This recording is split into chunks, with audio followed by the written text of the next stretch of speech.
жаңа ғана аяғымды басып, тілім жаңа шыққан кезде өзім құрбы балаларды бауырымнан жақсы көріп ойнаушы едім.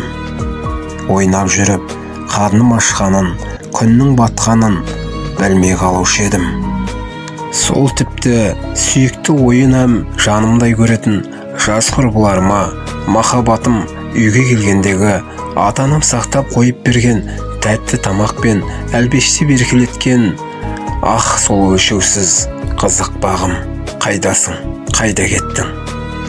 Ол кезде өзімізден, жас үлкендерден қорқыңқырап, именетұғынымыздың аулақ жүргіміз келетұғынымыздың себебі не еді? Тіпті білмеуші едім. Енді шын білдім. Нанбасаңыз төменгі жазылған өмірімнің сырынан байқаңыз. Біраз уақыттан соң қарасам, бізден жас үлкеніректер асық салып, асық ойнап отысып жатыр. Ай жарықта ақ сүйек ойнап, жарысып, күрес салып, алысып жатыр. Оны көрген соң бұрынғы жер шұқып, құдық деп тас үйіп, қора деген ойнымнан мынау тіпті қызық көрініп, мен де соларға араласып кеткенім ғой. Мінекей, менің баққа қарай басқан алғашқы адамым. Әрине, мұнан ойында шықты, ұрыста шықты. Әкеме айтам деп, кей нашардың балаларын қорқытуда шықты. Әке, ағам кім еді? Ел билеген бай, олардан кім қорықпайды? Тағы біраздан соң, әбәдемі киінген, домбыра тартып ән салып, неше түрлі ойын ойнаған боз балалар көзіме елестеді. Ойпыр-ай, шынбақ мынау екен ғой. Не қылсам да солардай болмаққа тырыстым да, соларға араластым. Кейбіреулерінен анағұрлым астым да.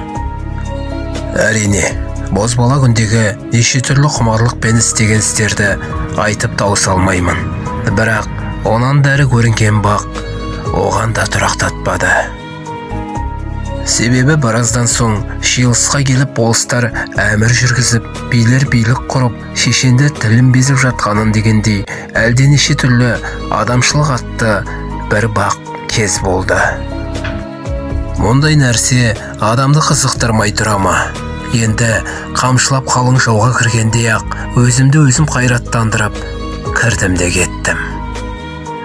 Оның да неше түрлі ақыл әдісін біліп алсам да, мына жақтағы дәулет деген тіпті керегіндей бақшыға келді. Ол болмаса ешқайсының өңі де кірмейтұғын болды, жолы да болмайтұғын болды. Ой тәңір-ай, адам қылғанды адам қылмайтұғын несі бар деп белсене қимылдап, оның да мәнісін таптым. Бағына жас балалықтан асық ойнауға аяқ басқан кезімде кез болған бір іс барды. Оны айтпай кеткенім көңілім сүймей сорлықпен болған іс еді. Және ата-анама жанымдай көріп қылған махаббатым алғаш бұзыла бастауға себеп болғанда сол еді. Ол не еді деп қызғатым боларсыз бәлкім. Ол оқу еді. Балам, асық ойнама, сабақ оқы деген екі ауыз сөз сүйгенімнен айырып, өз сүймегеніме зорлаған сықылданып еді. Яғни, менің бақ іздеймін деп шын махаббаттан айырылуға бет қойғанымның басы еді. Енді жоғарғы сөзіме қайтайын.